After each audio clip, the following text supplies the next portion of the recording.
This week's edition of the WaterBoys Podcast features one of the better play-by-play guys. I think he's a legend. I think Frank and I were talking about him off air. We think he doesn't get as much respect as some of the other bigger names in play-by-play, but he really does. He can do it on TV. He can do it on radio. You know him for college basketball, and you know him for his work in baseball. And he's also a Canadian, so you know that's extra points with us.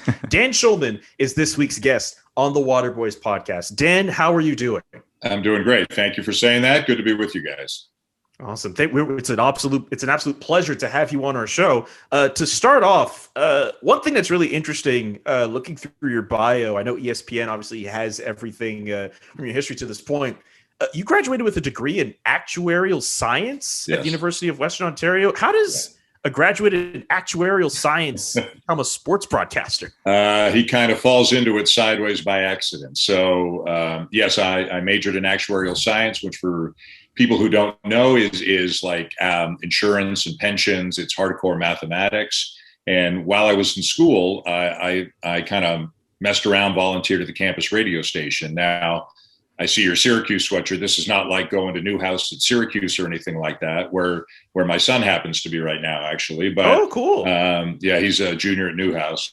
It was a different time, a different place, and doing Canadian university sports radio is nothing like.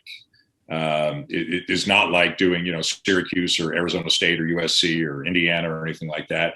But I worked at the radio station at school for 4 years and called basketball games, football games, a little bit of hockey, had a talk show, and then actually graduated and worked as an actuary for about 6 months, but decided I didn't know if it was for me. So made a deal with my parents and kind of got their approval, their blessing to give it a shot.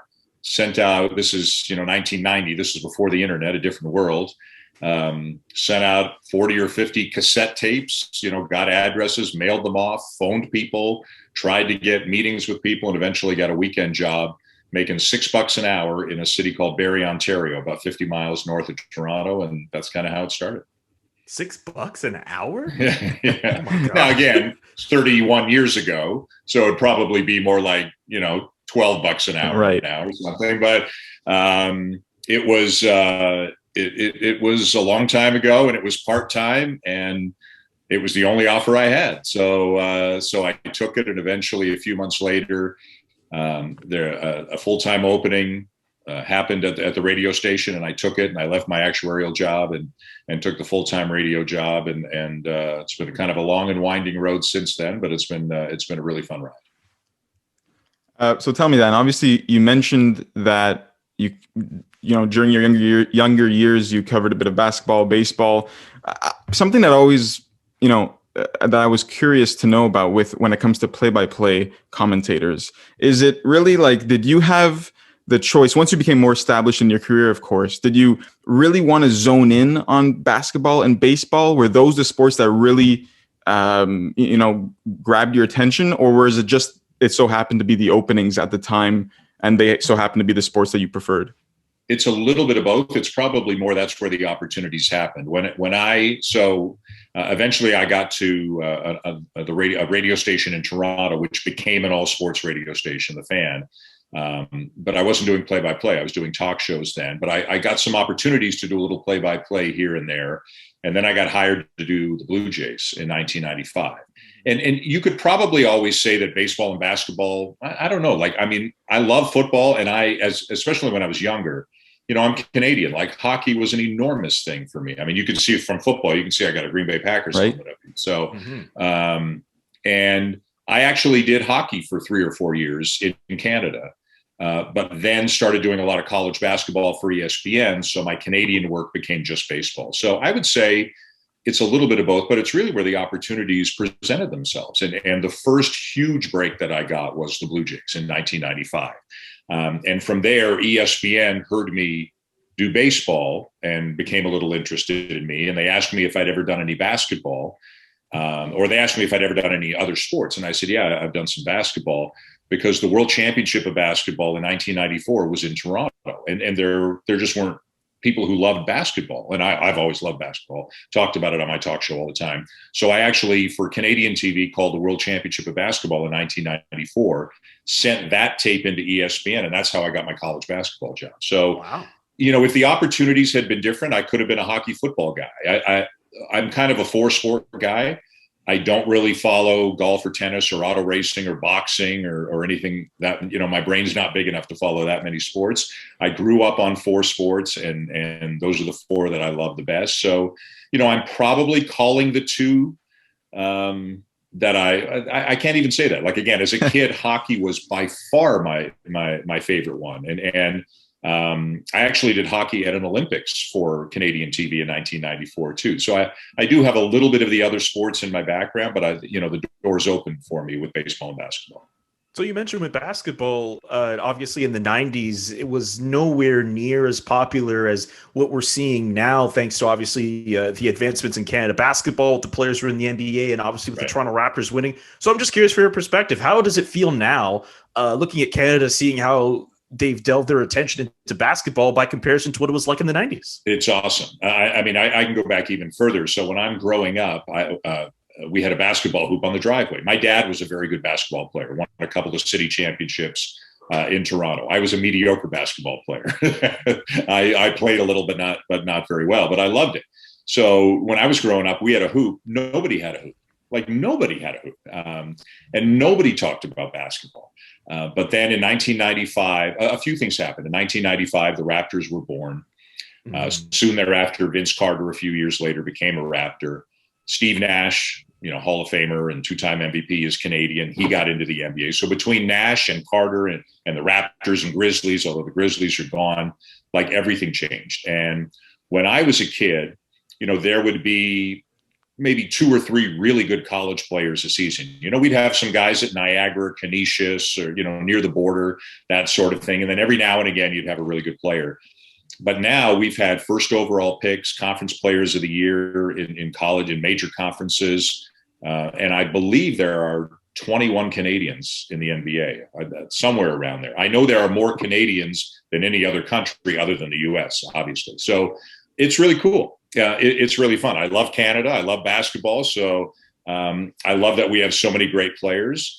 We just got to find a way to get them all together and play in a meaningful international tournament and get us into the Olympics, because we're good enough to get into the Olympics, but we've had scheduling issues and COVID issues and injury issues and free agency issues.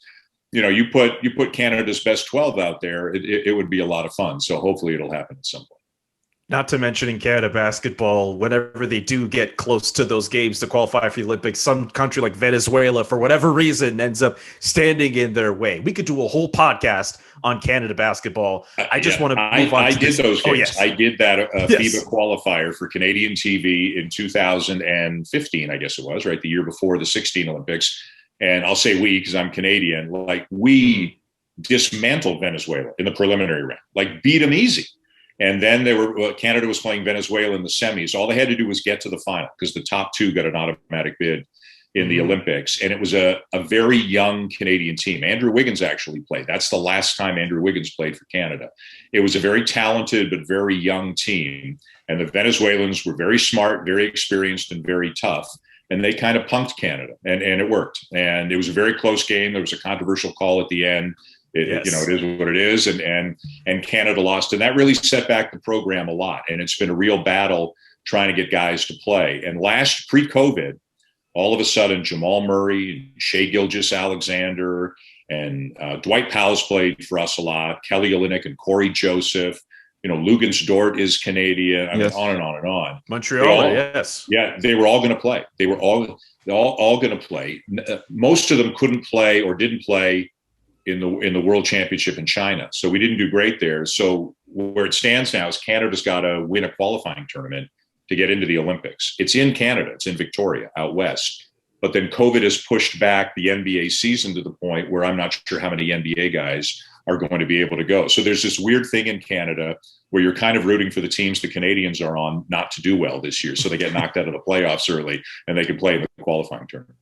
Yeah, good luck with that with the Denver Nuggets, for example. I want to focus for this next question on your play-by-play work in baseball. Obviously, you've covered the Toronto Blue Jays. You've done a lot of work with Sportsnet. And I know there's been a lot of news going around with Sportsnet on how they're going to go about their coverage this year. There's the big news about the fact that TV and radio are going to be simulcast. I'll just add this point here before I ask the question. I noticed a lot of people who are very skeptical about the fact that it's going to work there. And my whole thinking is, of all people to have that work on TV and radio, isn't Dan Shulman like the perfect guy to do it because he's been able to do so well on TV and in radio? That's the whole point I just want to make before I ask this question. How do you feel about the fact that you're going to be calling games on TV and radio? Well, I appreciate what you said. I've been getting asked this a lot, as you can imagine. And my answer is I don't really know right now. You're right. I've done 25, 26 years of TV baseball and over 20 years of radio baseball. But you can't do them both and properly at the same time. So you can be a great guitar player and a great pianist, but you can't do both at the same time. So I'm going to do the best I can. To be honest with you, I'm still trying to sort it through in my mind how it's going to work. And I want to keep the radio listeners involved, but if I do a total radio broadcast to keep them involved, it's too much for the TV viewers, for the viewers on TV. So I think there's going to be some, feeling my way through this, and that's the best answer I have for you right now. I'd love to be more specific and concrete, but I don't know that, this hasn't been done before. And I'm just the guy who's being told, hey, you got to do this. So I'm going to hopefully see how it works and hopefully be able to please both sides. But it's something I'm still trying to figure out.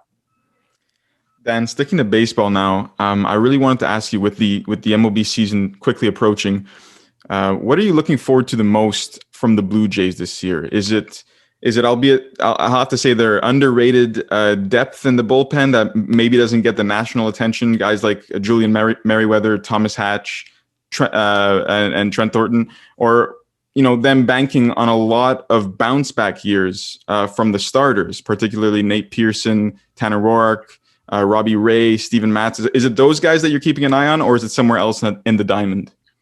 Well, I think what I'm most excited about is to see them hit, because they're going to have a great lineup. They had a good lineup last year, and they've added George Springer and Marcus Semien, two big-time free agent signings. So it wouldn't surprise me if they were one of the 2 or 3 best offensive teams in baseball this year. Specifically within that group, everybody's really excited about Vladimir Guerrero. He's lost 40 pounds since the beginning of last season, and he's looked great in the spring. Now, spring doesn't mean a lot, but coming up through the minors, he was the best hitting prospect in the minors. And everybody who follows the Blue Jays is hoping that this is a breakout year for him. So I'm really excited about that. In terms of what's most important for them, it's the starting rotation. I think their bullpen's pretty good and it's pretty deep. They've got some nice depth. Yeah.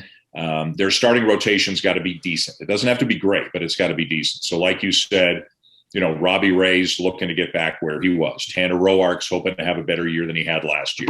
Steven Matz, who they traded for, hoping to have a better year than he had last year.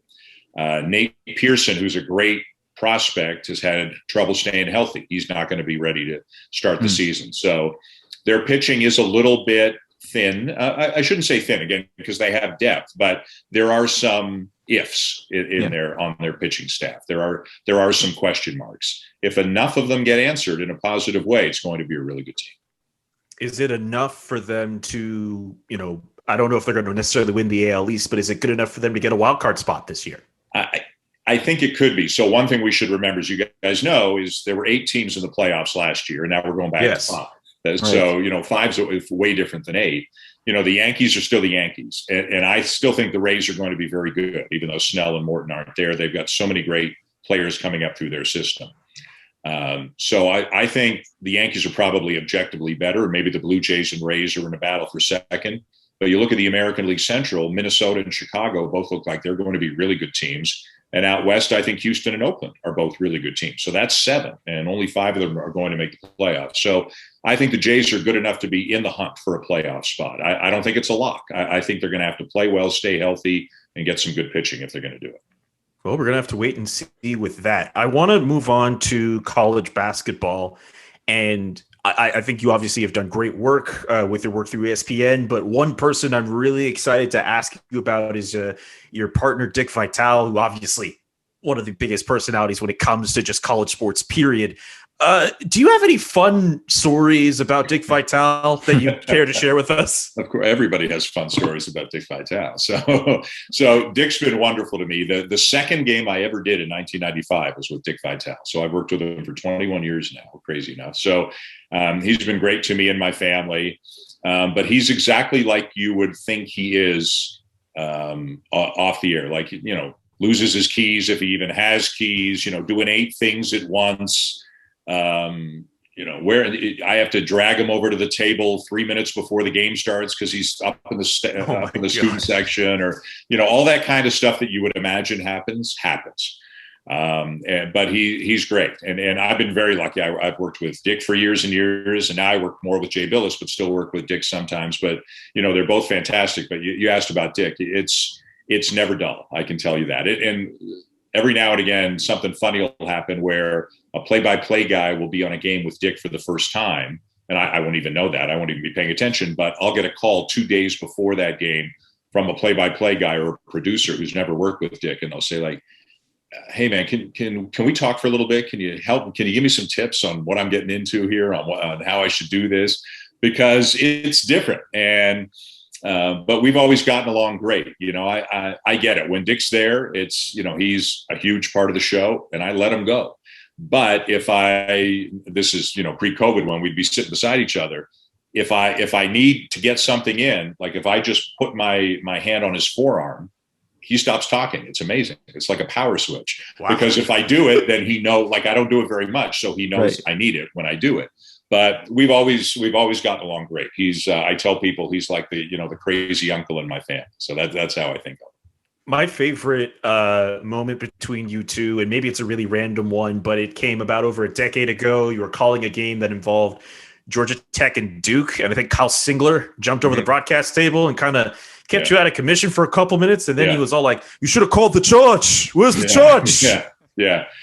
Kyle Singler dove for a loose ball, saved the ball. The game continued, dove over the table with his momentum, and just crushed me. The chair I was sitting on broke. Oh my God. He's a big dude, 6'8", 220, something like that, and lands on me. The chair breaks. We both go down to the ground. Headset's flying. My glass of water is flying. Everything's busted, and the game's still going. And it probably helped me a little bit with ESPN, because that's when we got to hear what Dick Vitale sounds like calling play-by-play, and it ain't so good because all he said, like you said, over and over was, "Oh, you got to call the charge." He was talking to one of the officials, but it was nuts. It's one of those moments you're just calling a game and the ball hits the rim and it's bouncing towards you. And there's that split second at the last second where you can say, "Oh, you can see what's coming a split second before it happens." And it happened. But, I'm Canada tough. So we soldiered on and we kept doing the game. Yes, sir. Oh man, honestly, one thing, Dan, that we wanted to know is, I think Julian actually had written this down in the notes. Have you made your March Madness bracket? Any upset picks? Who's winning in your mind? I did make one. My son and I go in together on one. So we've kind of joined together. We as we talk here, it's Wednesday, so I'm waiting to convene with him a little bit later today. He's in class now. We're going to sort it out. But you always got to pick some upsets, right? But I do think Gonzaga is the best team. If you said Gonzaga or the field, I'm taking the field. But if you said pick one team to win it, I'm taking Gonzaga. It's funny. I thought they got a really good draw, and I thought Illinois got a really tough draw on their side. The usual upsets. I'm sure a lot of people are going to pick Winthrop. I'm sure a lot of people are going to pick UC Santa Barbara. I'm sure Georgetown is very trendy right now. I'll pick a few upsets, but I've got a rough copy of it right now. But I got to talk with my son before we firm it up. Okay. And getting away from sports here, I just really wanted to ask you, Dan, what does Dan Shulman do outside of the booth or outside of your remote booth? Any hobbies, any sport or sports maybe that you play often?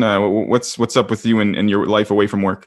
Well, pre-pandemic, I actually still play basketball with a bunch of guys. We go out and we try to play whenever we can, 4, 6, 8, 10 of us, depending on, how many can get away. We'll see what kind of shape we show up in after a year plus of a pandemic, being in our 50s. That might be the end of us. But a lot of it is sports, to be honest. I don't play golf. I'm not one of those guys. I've got 3 older boys, and then in my current marriage, I've got a little 2-year-old son. So I've got 3 older kids and a little guy. So, the little guy keeps me busy, and I'm in normal times too, I'm traveling a lot. I'm on the road. Right. So, right. But I walk the dog, I read, and I watch games on TV. I hang out with my wife and son. I'm a pretty boring guy, actually. I'm a pretty one-dimensional guy. Sports is part of just about everything that I do. I'm not sure I guess I would have been an actuary, but I don't know if I would have been a good one, because sports is a part of just about every part of my life. Yeah, I feel the same way. I think Julian can say the same. Like I'm trying to find other things to gravitate to, but I just give me my sports. I certainly don't find you boring. And I know I'm a person that's very much into sports, but you to me, I definitely do not find you boring. Yeah. Frank, is it time? I appreciate that. I could give you the phone numbers of some people in my life who would disagree, but I appreciate it. Oh my God. I would be happy to refute all that for you. Frank, is it time to play our favorite game on this podcast with Dan Shulman? It is. Dan, every week when we have a guest, so, a couple of weeks ago we had Ariel Helwani of ESPN. We had Cabby Richards of Bleacher Report. We play this rapid fire word association game where we give you a few phrases or words, and you give us your first word that comes to mind. Those are both Canadians, by the way. Correct. Oh yes, very much so. Ariel and Cabby are both Canadians. So yeah. Yes, Ariel, in fact, actually a Montrealer. We actually spent half the podcast talking about the Orange Julep. I don't know if you've ever been to the Orange Julep, but I have not been to the Orange Julep, but I've never met Ariel, but we are mutually friendly on social media and all. We really like each other and we get along great, but I've never met him in person, but I hope to someday. You've been to Montreal before? I've been to Montreal, yes. I figured, yeah. Yeah, okay. All right. It's not that far. I've been to Montreal. One of my sons went to school there. I've called a few Expo games back in the day. There we go. So yeah, I've been to Montreal a fair bit. Okay, cool. There we go. Dan, the first phrase segment of this rapid fire we've got for you is your favorite sports announcer. Wow, my favorite sports announcer, I would say current or ever, or does ever. I loved Dick Enberg. I thought Dick Enberg was as good a and there's so many. I mean, Mike Breen and Mike Tirico and Al Michaels and Bob Costas. There's so many. But I just loved everything that Dick Enberg did. Every single thing that Dick Enberg did. Whatever sport he did, he just seemed genuine and sincere and a great sound. And Dick Enberg probably would have been my guy. Special, if anybody in Canada sees this, Tom Cheek, the Hall of Fame voice of the Blue Jays, would be right there with him. I grew up listening to Tom and eventually met him and worked with him for several years. So he'd be right there too. Most difficult on-air moment. Well, I'll tell you, a challenging one is I was doing a Sunday night baseball game, the Mets at the Phillies, when Osama bin Laden was killed. That happened while we were on the air, and we had to kind of incorporate that into a baseball game. And I'm not trained as a news reporter. I'm trained for what it's worth. I'm not trained at all, but I'm a play-by-play guy. And all of a sudden, we got word that the world's most wanted man had been captured and killed by the United States while we're live doing a baseball game. So that was that was challenging, trying to juggle, the 2-2 pitch and then breaking this huge news story. So that's one I'll always remember. Oh man, I can imagine that must be difficult. Yeah, but it was tough. Yeah, let's maybe flip it here. Your favorite call. If I can give you two, the first World Series I ever did for ESPN Radio, Texas and St. Louis, David Freese, Game 6, hit a triple in the 9th inning to tie it, and then a home run in the 11th inning to win that game. And I would say the home run in the 11th inning is my favorite baseball call. My favorite basketball. I like the moment more than the call. I don't love the call, but I had Kentucky and Indiana 2012, Anthony Davis, Michael Kidd-Gilchrist, unbelievable Kentucky team, came into Bloomington. Indiana was unranked, and Christian Watford hit a shot right at the end, like literally balls in the air, horn goes, ball goes through, and they win. They were down. I think they were either down 1 and won by 2, or down 2 and won by 1. Like there was not going to be a tie. It was win or lose. And Watford hit this unbelievable shot, and they stormed the court. And it's everything I love about college basketball. Goliath coming into David's house, and David winning the game, and the place goes nuts, and you can't hear yourself think. And Vitale's punching you in the arm, and it was great. Your least favorite misconception about baseball? I didn't even put basketball in there, but you could really specific. I mean, it's it's a sport that's often said, oh, they're overweight. It's not that hard to hit a fastball. It's not right. I mean, I'm not lying here. There's really specific misconception about baseball. I would say that it's a lot harder than it looks. My first year, 1995, my first year doing the Blue Jays, went down to Dunedin for spring training. And I was down around the cage, and that was an experience I didn't have very much. And Al Leiter was pitching for the Blue Jays. They were it was intra-squad stuff. So I can't remember who the hitter was, but I was leaning on the cage, and Paul Molitor was right beside me. And I knew Paul a little bit. I'd worked at the radio network. He'd always been great to me. And a pitch comes in, and it was the hitter swung and missed. And I must have made a noise like, whoa, or something like that. And Molitor turned to me and he goes, "Not as easy down here as it looks up there, is it?" And I said, "You're right." And that's probably, it's a hard game. And you can see that. You can have tremendously athletic football or basketball players, and sometimes they try to swing a bat or throw a ball or catch a ball, and it doesn't look so good. It's a really hard game. And I know some people say, "Oh, it's too slow and it's boring and all that." I grew up on it and I love it. So, I do think the game should be a little bit faster. I think there's some dead time in there we could get rid of, but it's like chess. I think it's really interesting. 2 more for you, Dan. When you think of someone in baseball with the quickest hands, who do you think of? Paul Molitor. Paul Molitor had the quickest hands I've ever seen. Gary Sheffield would be right there. I remember we were doing a Blue Jays game, and Molitor was like 38 years old by this time, and the TV technology wasn't as good, but we were able to slow it down frame by frame by frame to see how close the ball was to Molitor before he started his swing. His hands were unbelievable. I'd say Paul Molitor and Gary Sheffield are the 2 quickest I've ever seen. And, the last one for you here. When you think of, granted, I wrote MLB here, but it could be basketball as well. Maybe you could give us anything. 2. It could be anything. I say we open it up to anything. Underrated. Players? Yes. Just anything. Or players if you want. Oh, wow. Geez, I'm going to hem and haw on this one. That's okay. A current underrated Major League Baseball player. Interesting. Let's circle back to that. Throw one other at me. Make one up on the fly here. And we'll, okay. In terms of that's why maybe I'm glad that we didn't necessarily broaden it up to be like just anything. I look at underrated and I figured maybe you could easily mention like someone who you work with in broadcasting that no one really gives as much attention to, which you could probably fit this description right here, but also maybe in Major League Baseball as well. Trying to think off the top of my head of a guy who could be considered underrated. You know who I'll say it is? And he just won the MVP. But Freddie Freeman has been underrated for years and years. Yes. Freddie Freeman's been one of the best players in baseball.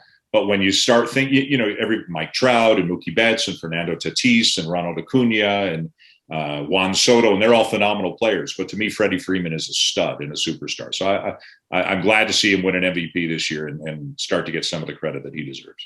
One name I was actually going to mention for that as well, Paul Goldschmidt. I think he's really good year in, year out, and he doesn't get nearly the same attention as the players you just mentioned. Yeah, he's so quiet and polite. You don't see him very much. He doesn't show a lot of emotion on the field. But both of those guys, Freeman and Goldschmidt, they'll be in Cooperstown one day. Dan Shulman of ESPN and Sportsnet, you are not boring, as you alluded to in our interview today. We find you very interesting, and Frank and I are both very happy that you were able to spend some time with us. You were great on this week's edition of the WaterBoys Podcast. Thank you so much, and all the best for this season. All right, guys. Thanks. Stay well.